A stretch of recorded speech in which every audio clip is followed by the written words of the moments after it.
Live from Citizen TV, this is JKL with Jeff Koinange. And you know, if it's Wednesday, it's all about those three letters on the keyboard that follow each other.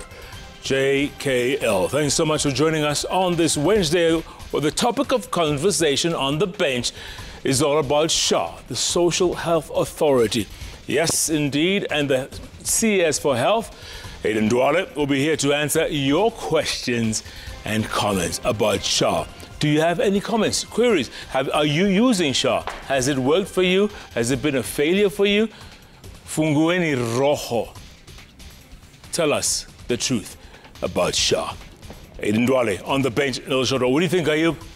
One of the major pillars, as captured in the plan, which was the manifesto by the president, is solve the people before the mandate was accorded. Yeah. And it's a topical discussion for any societal progress. Healthcare. Absolutely. And politics, of course. A healthy nation is a wealthy nation. And politics as well. Of course. Absolutely. All right, folks, stay tuned. Here we go. Keep tweeting at Koinange Jeff. At Ayub Abdikadir. At Citizen TV. The hashtag is JK Live. JK Live begins right now. Tonight. Ati wanasema ati sasa hawatangojea 2027 ati tupige kura. They are plotting against me.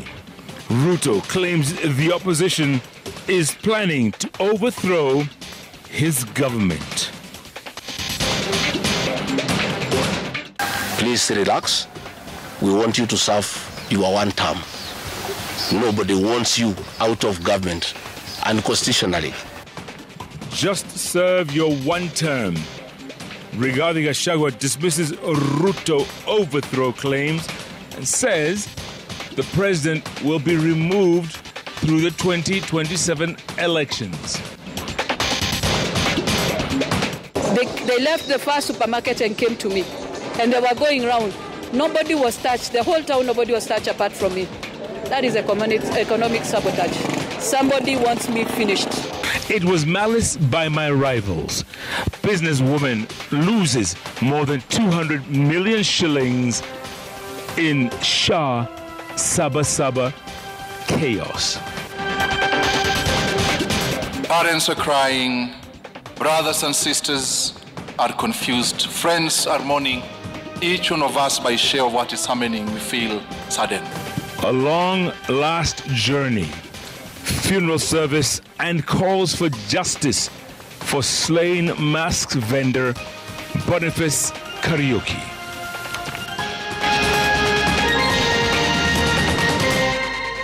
Njoki Shege is our sign language interpreter. Yulanzale is our sign language interpreter.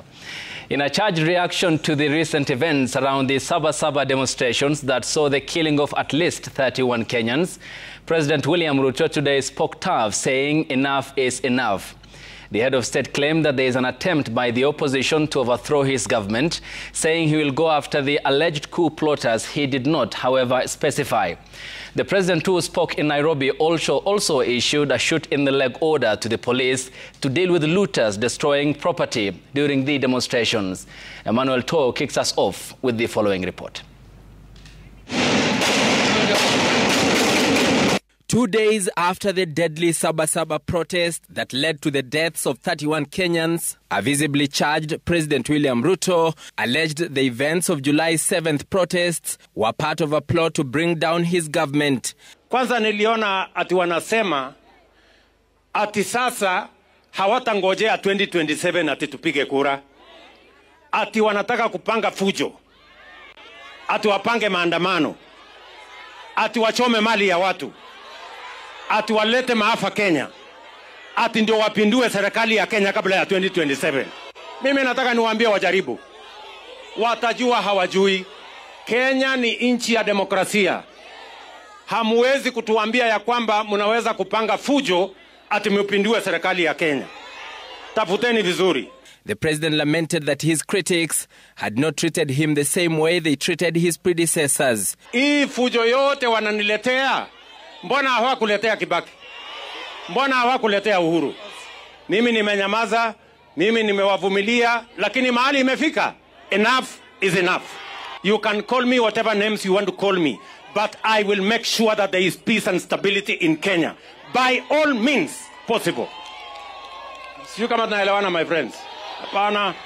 Hii kuchoma mali ya wananchi itakoma. Without elaborating, President Ruto vowed to pursue those who sponsored, planned and executed Monday's violent protests. Watachukuliwa hatua ya sheria na wote watafungwa. Na wao viongozi wao, we are coming after you. You cannot sponsor violence in the Republic of Kenya and expect to go scot-free. This country will not be destroyed by a few people who are impatient and who want to have a change of government using unconstitutional means. It is not going to happen. And giving instructions to police, President Ruto issued a rare shoot on the leg order. Mtu ambaye anachukua moto, anaenda kuchoma biashara ya mtu, anaenda kuchoma mali ya watu wengine. Mtu kama huyo apigwe risasi miguu, aende hospitali, akienda kotini. Yes. Yeah. Wasimuue lakini wapige hii miguu ivunjike ndio aende kotini, aende hospitali, akienda kotini. The president then turned to arsonists who have been targeting police stations. Those who attack our police, those who attack our security men and women, those who attack our security installations, including police stations, that is a declaration of war. That is terrorism. We are going to deal with you firmly. The president, however, steered clear of the 31 Sabasaba deaths reported by the Kenya National Commission on Human Rights. The commission had pointed fingers at the police for extrajudicial killings. Emmanuel Toh, Citizen TV, Nairobi. And in a quick rejoinder, former Deputy President Rigathi Gachagua has dismissed claims of a coup plot against the government by President William Ruto, accusing his former boss of coining a narrative for purposes of a campaign of repression against opposition leaders and their supporters. Gachagua, who addressed the media shortly after President Ruto's statement, said the opposition has no intention whatsoever of cutting short the president's term, saying they plan to defeat him at the ballot in the 2027 elections. Stephen Leto has that report. Shooting straight from the hip, former Deputy President Rigathi Gachagua took on his former boss, terming as pure lies President Ruto's claim that the opposition is aiming to overthrow his government. Nobody has any plan to overthrow your administration, Mr. President. We want to face you on the ballot in August 2027. So just relax and stop crying wolf that anybody wants you out of office unconstitutionally. There is no leader here who is planning a coup, and none has the capacity. Gachagua accused Ruto of creating a coup narrative so as to create an environment suitable for the suppression of his critics. This narrative you are creating, that there is an attempt to overthrow your government, is for you to have the opportunity to use the Terrorism Act to profile communities and to persecute leaders who are opposed to your administration. Please relax. We want you to serve your one term. Nobody wants you out of government unconstitutionally. Gachagua says police have taken cue and are profiling protesters on ethnic basis. When a police station in Mawego in Homa Bay County was torched, the suspects for that particular crime have been charged with arson. But when a police station is alleged to have been torched in Kiambu, suspects from the Kikuyu Nation are charged with terrorism charges. The former deputy president, who is jetting out of the country tonight for the United States, claims the government has set up goons to destroy properties. Killer squad of 101 that works under the Director General of the National Intelligence Service, Nuruddin Haji, was armed with assault rifles and drove in a convoy of unmarked Subarus, shooting and killing innocent protesters aimlessly in the streets and estates. An angered Gachagua told his former boss to keep his cool following his Wednesday morning outburst. This morning, I've seen Ruto quivering and wailing in uncontrollable anger. Mr. Ruto, excessive anger is not a solution. I want, with a lot of humility, to advise you to stop being angry. That will not help. He now wants the youth to arm themselves with IDs and voter cards ahead of the 2027 polls. In a quick rejoinder, DCP party leader Rigathi Gachagua has told off President William Ruto, saying they are not planning to kick him out of office through unconstitutional means, but they are ready to humiliate him at the ballot come 2027. Stephen Leto, Citizen TV, Karen, Nairobi. And speaking later this evening at State House, Nairobi, President William Ruto has challenged the assertions by his former deputy Rigathi Gachagua that violence in parts of the country were planned by government agents. Nasikia kuna mtu anatangaza ati ametoa taarifa kusema ati serikali ilipanga wahuni na watu wa kubomoa biashara na kuharibu biashara na kuchoma biashara ya watu wa jamii moja. Kama huyo mtu ni mwanaume kamili, atuambie hawa watu ni kina nani.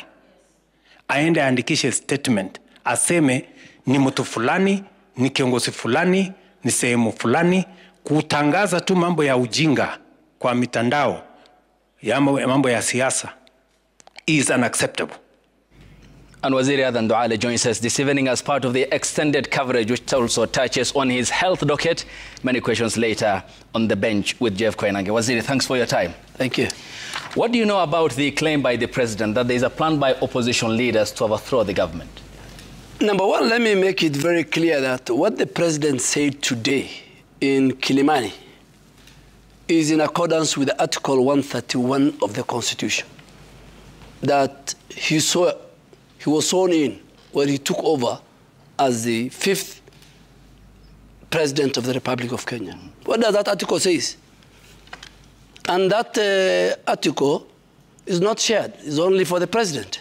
It says 3 things. He must protect the sovereignty of the nation.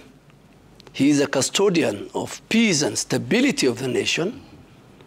He must protect the Constitution and the rule of law. What happened in the last 3-4 weeks is anarchy, looting, rape, and those 3 items have no place in the Constitution. The Constitution also says very clearly that Kenya is a democratic state, that change of government happens through elections. Okay. And I can't imagine, what D.P. Rigathi is speaking from both sides of his mouth. Last night, Mother Karua was here, and she said, we want a regime change before 2027. The same Mother Karua, many years ago, talked about the 1969 oath, the Kikuyu oath-taking in Gatundu at the late Mzee Kenyatta's homestead, where they said the presidency should not leave the mountain. And more so, it should not go to Nyanza. It's Mother Karua, you have the clip. Same today.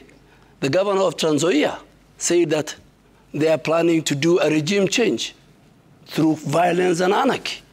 So Rigathi Gachagua cannot have his cake and eat it. I mean, he should have his cake and eat it. He can't speak from that. So the president, what he said, and I think I was waiting for that. Yeah. Because Article 131 of the Constitution, he doesn't share it with anybody. The president is the custodian of the Constitution. The Constitution, the rule of law, peace and stability. Okay. And finally, Ayub, looting of supermarkets, raping of our women, burning of police stations has no place in the Constitution. Okay.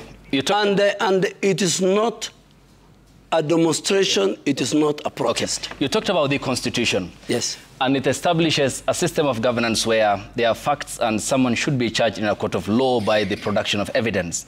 And this is not a new claim, Bwana Waziri. The president also talked about treasonous elements last year. Kipchumba Murkomen, after June 25th, said that it was a coup attempt and political terrorism, yet there is no arrest, there is no evidence. Where is the coup? The president said it today clearly. I have been very patient.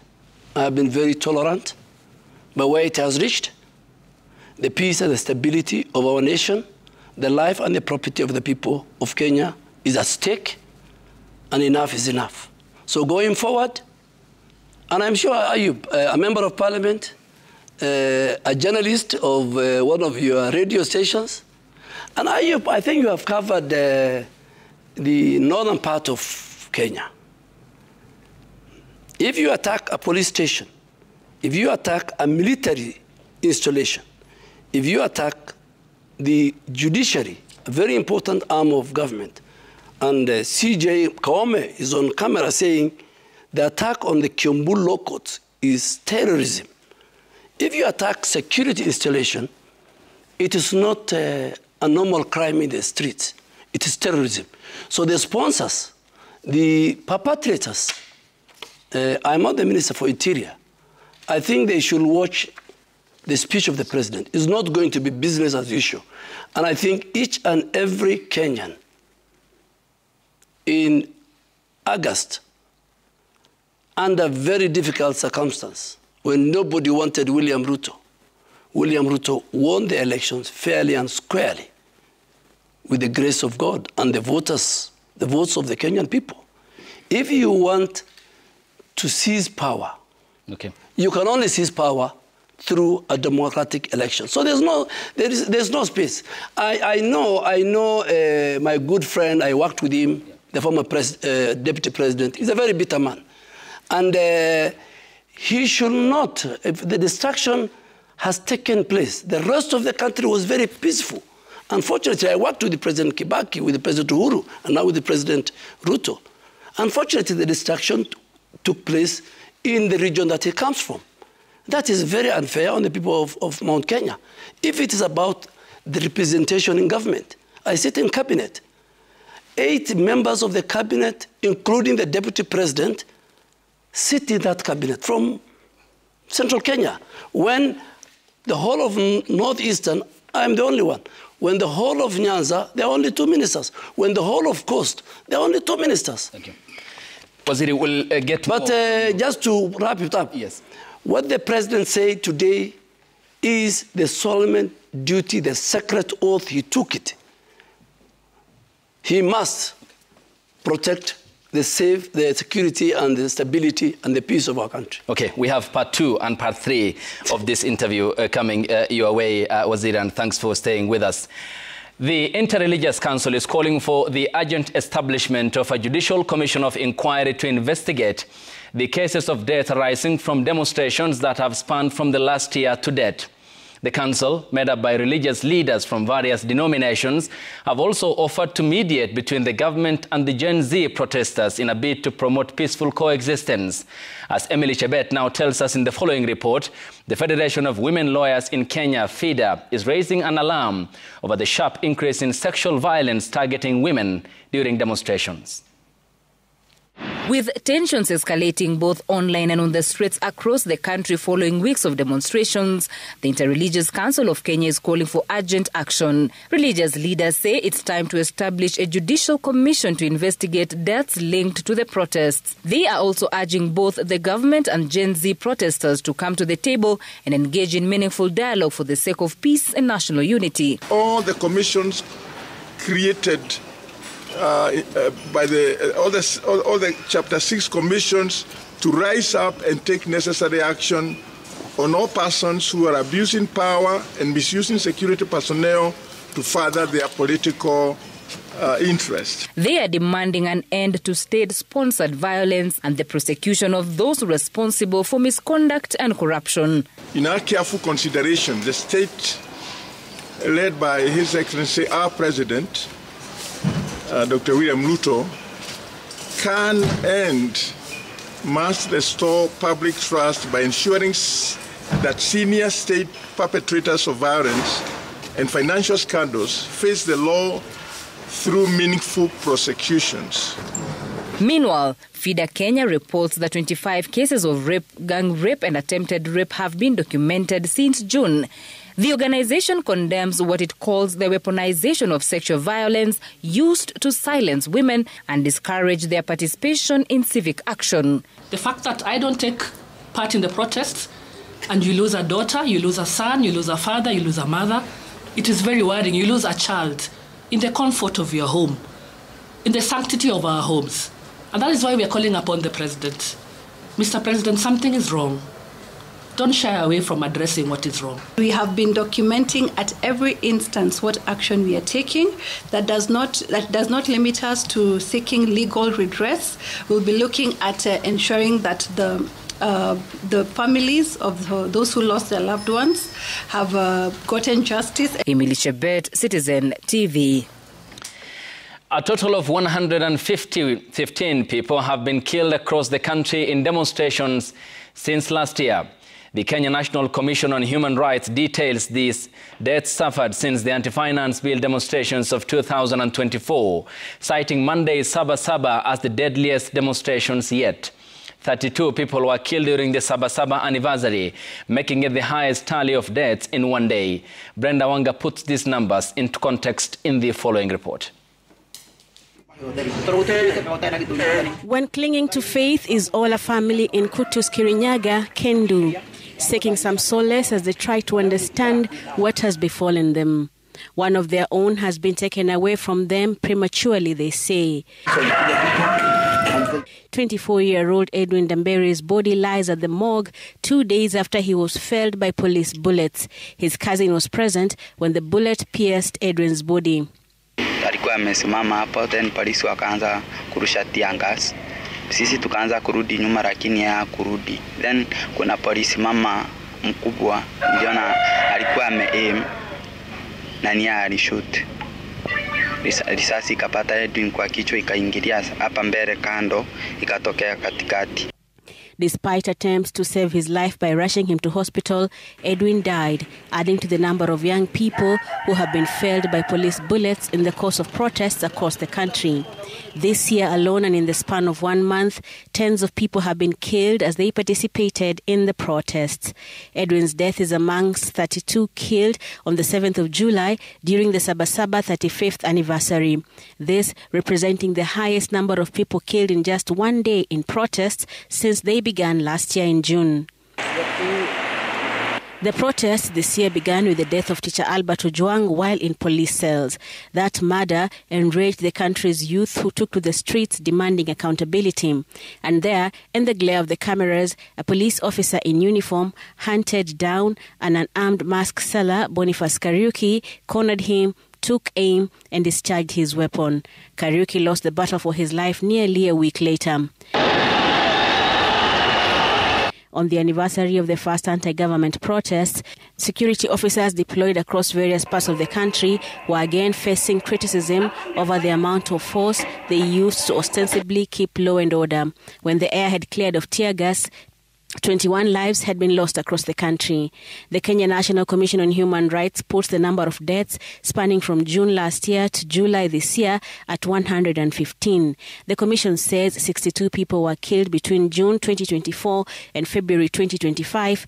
21 lives were lost during the June 25th, 2025 protests, while 32 were killed on Monday during the Sabasaba commemoration. Angwa kurudi nimengoja mtoto, nikapigiwa simu, angalia watoto, maisha ni mbaya, baba yako nyumbani. Akanipigia simu, angalia watoto wote wako. Mama alimshoot, hakuona maisha huyu, kwani huyo mama ajui uchungu wa mwana. Autopsies conducted on the bodies of the deceased have indicated gunshot wounds and blunt force trauma as the leading causes of these deaths. Over 1,000 Kenyans have also been left injured, with some still nursing injuries from as far back as 2024 from confrontations between them and the law enforcement. Brenda Wanga, Citizen TV. The death toll from the violent Sabasaba demonstrations continues to rise, with yet another life lost. 24-year-old Dennis Kimeo succumbed to his injuries on Tuesday night while undergoing treatment at the Kenyatta National Hospital. His death brings to 6 the number of people killed in the Ngong area alone. Kimeu, described by relatives as an innocent bystander, has now become the latest symbol of a nation in turmoil. As his family grapples with the pain of losing a son, another family in Kangemi is caught in a cycle of grief and frustration. The scheduled autopsy of Paul Makori, who was shot during the Monday's protest, was postponed following government pathologists who failed to show up under unclear circumstances. Here is Ben Kiroi with that report. At the Kenyatta National Hospital, grief engulfed the family of Dennis Kimeu after they received confirmation of his death on Tuesday night. Kimeu, 24, was shot during the chaotic and violent Sabasaba protest, allegedly by police officers in unmarked Subaru vehicles who opened fire on demonstrators. Tunahisi vibaya sana. Tumepoteza mtu wetu tu. Dennis, kifo chake kinanisikitisha sana. Sikuwa natarajia kama hayo. Ni wakati nilipofika nyumbani ndio napigiwa simu kuambiwa Dennis amepigwa risasi. A mechanic by profession, Dennis Kimeu was reportedly shot while at his workplace. Images captured moments after the incident show him writhing in pain, confused, bleeding, and clueless about where the bullet came from or who fired it. He was initially rushed to Ngong Sub-County Hospital before being transferred to Kenyatta National Hospital, where he succumbed to his injuries. Akifunga gate ya kazini kwao, hakuwa kwa maandamano. Kama mtu hakuwa kwa maandamano, ameweza kupigwa risasi. Hiyo ni jambo ya kukasirisha sana, hasa kwa familia yetu. Wale watu ule mwenye alifanya akashutiwa, mwenye alimshoot achukuliwe hatua ya serikali. Hata kama anafanya kazi kwa serikali, yeye mwenyewe anafaa ajue alifanya makosa. His death brings to 6 the number of people reportedly shot and killed by police during the Sabasaba protest in Ngong, Embulbul and Kiserian. Kimeu's family, like many others grappling with sudden loss, is now demanding justice, answers and accountability from the state. Meanwhile, at the Nairobi Funeral Home, the family of Paul Makori spent the day in painful limbo. They were expecting an autopsy to be conducted on Makori's body, but were left waiting for hours after the government pathologist failed to show up under unclear circumstances. Tumekuja hapa, tumejaribu kufuatilia from the administration, wamekuwa wakituzungusha hivi. Mara wanatuambia DCI hawako, IPOA hawapo. Makori, 35, was shot dead just outside his home in Kangemi during Monday's protest. According to his family, he was not part of the demonstrations. He was killed when police allegedly ordered residents to clear the area, a command that quickly turned deadly. He died on the spot, leaving behind a widow and 3 young children. The family's anguish is being compounded by what they describe as being given the runaround, with no clear timeline yet on when the autopsy of their loved one will be conducted. Ben Kiroi, Citizen TV, from the Nairobi Funeral Home, Nairobi. Now, the scars of the Sabasaba protest continue to rob business owners of peace and livelihood. Annabel Njambi, a seasoned businesswoman, is struggling to come to terms with the harsh new reality. Her 3 supermarkets in Kenol, Kagumo and Kabati were looted and vandalized, with losses now exceeding 200 million Kenya shillings and over 300 of her employees now rendered jobless. She clings to only outlet that has survived, a supermarket spared by chance. As Willie Lusega now tells us in the following report, she believes the attacks were not random, but business rivalry used as cover at the cover of protest to deliberately target and destroy her business empire. Annabel Njambi, an entrepreneur and a fighter. For nearly 3 decades, she built her empire, a chain of supermarkets under the name County Supermarkets, among other businesses stretching from Muranga, Kerugoya, Kagumo, Keno to Kafati. Dreams now lie in ruin. What it took 27 years to build crumbled in just hours. On Tuesday, as Kenyans marked 35 years of Sabasaba, Annabel Njambi never imagined this anniversary would sound what appears to be a death knell for her business empire. They started with Kabati, where they destroyed the whole shop and actually put it on fire. They came to Kenon and destroyed my shop. At the same time, there were other goons in Kagio and Kagumo who also did the same and destroyed my shops completely. After the mob overpowered police officers in Kafati, they turned on Annabelle's Njambi's supermarket, looting it dry. Shelves were emptied, glass shattered, and merchandise scattered across the floor, leaving behind nothing but empty shelves and chaos. The rampage did not end here. Her adjacent petrol station was vandalized, fuel dispensers destroyed, the office ransacked, and cash drawers forced open. The mob fled with everything they could carry. 27 years of sweat, sacrifice, and growth wiped out in a single afternoon. Some even took my tuk-tuk. I don't know where they took it. So the gas cylinders. 300 employees, fathers, mothers, and youth now sit helplessly in silence, jobless, unsure who will stand with them as the employer too struggles to find her footing. In terms of shillings, we have lost 200 million because some of our buildings are completely damaged. And then we have the looting, the shelves, some carried the shelves. Njambi believes the attack were targeted, that behind the violence was a deliberate plot to finish her off. She points out that other shops adjacent to her were spared. For example, in Keno, I'm not even the first one on the entrance. They left the first supermarket and came to me. And they were going around. Nobody was touched. The whole town, nobody was touched apart from me. That is economic sabotage. Somebody wants me finished. All she has left is one shop in Kerugoya, which is kept by a whisker, served not by the police, but by a twist of fate. Even then, it was bare scars of stones and hatred. One suspect was arrested in Kenol with stolen fuel from her station. 8 others were nabbed in Kafati, caught with looted goods from her shop, and will face justice. Willie Lusige, Citizen TV, Nairobi. The family of late Boniface Kariuki, a mask vendor who was shot by a police officer in Nairobi's Central Business District, has called for an end to police brutality that has left many families across the country in tears. In an emotional funeral service held at the All Saints Cathedral here in Nairobi County, ahead of his planned burial on Friday, church and political leaders joined the family in demanding for justice and faulted President William Ruto's directive to police officers to shoot demonstrators. Susan Nyawera breaks down during the funeral service for his 22-year-old son Boniface Kariuki. Nyawera cannot comprehend life without her son. A hawker who on June 17th was in the streets selling masks to protesters who were demanding for justice following the death of Albert Ojwang while in police custody. His life ended after a police officer shot him at point blank in full glare of cameras. Asubuhi na mapema tulikuwa na yeye, nilimpata akiuza bangles na akaweza kunieleza ya kwamba angeuza mask ili aweze kupata kitu. Manake hii barakoa mtu huwa anainunua at 150.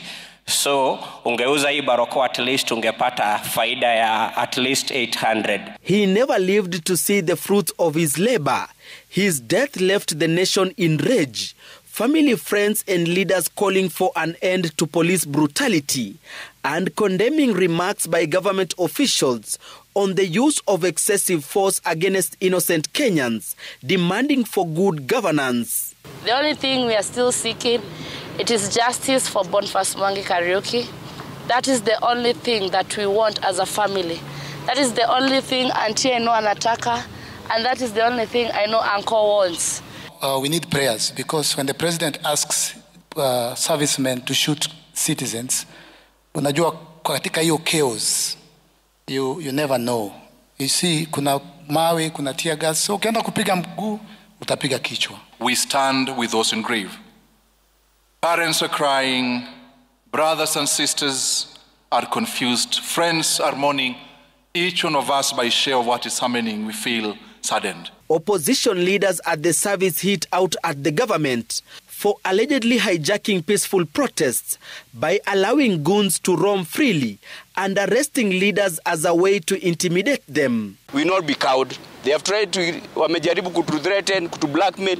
Juzi marafiki zangu wameshikwa, wameandikiwa terrorism charges. In this country, in your own country, unaandikiwa tu ni terrorist. Hatutakubali kutishwa kwa nchi yetu. Na tunaambia polisi, once umeamua kupiga hiyo risasi, you shall take personal responsibility. 2 police officers arrested in connection to the murder are expected back in court on Thursday. Gatete Njoroge, Citizen TV.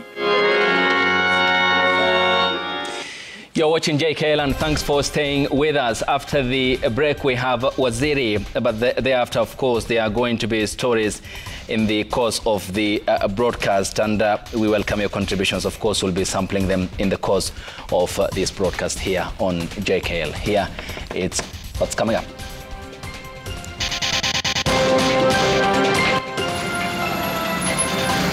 Hits and misses.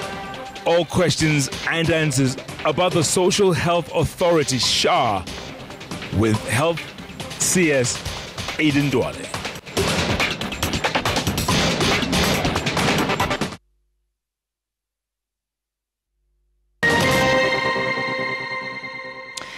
Welcome back, and thanks for staying with us. This is JKL.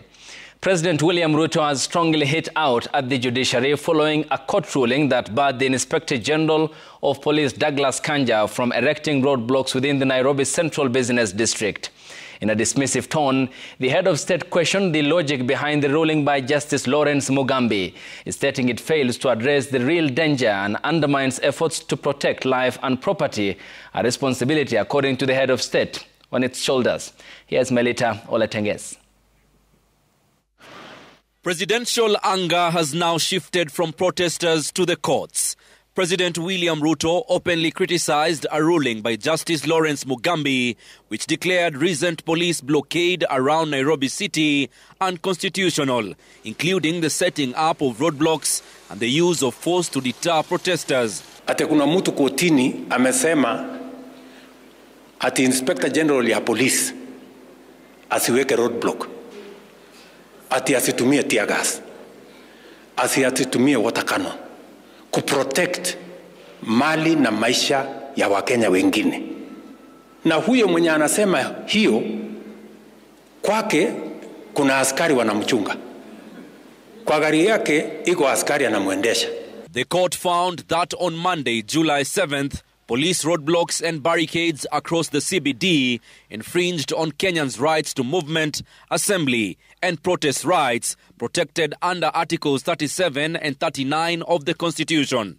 The case was filed by the Katiba Institute, which argued that the police actions on Sabasaba amounted to an unlawful suspension of fundamental rights under Article 23 of the Constitution by setting up roadblocks on major routes into the CBD, effectively shutting down access. In his ruling, Justice Lawrence Mugambi stated, the barbed wires, barricades and police blocks blocking citizens from accessing the Central Business District and its streets must be removed, save for a reasonable and limited perimeter around protected areas. While police claimed the measures were meant to control Sabasaba protests, the court termed the response excessive and unjustified. But President Ruto insists the judiciary is out of touch with the reality on the ground. There is a reason why there is a roadblock. There is a reason why police have tear gas. There is a reason why water cannons are there. They are supposed to be used to protect the lives and property of other Kenyans when they are in danger. Justice Mugambi also ordered the immediate removal of all barbed wire, barricades and roadblocks deemed to be illegally restricting access to the CBD. Melita Oletenges, Citizen TV. Manyata lawmaker Gitonga Mukunji and co-accused will spend another night in police custody awaiting bail determination.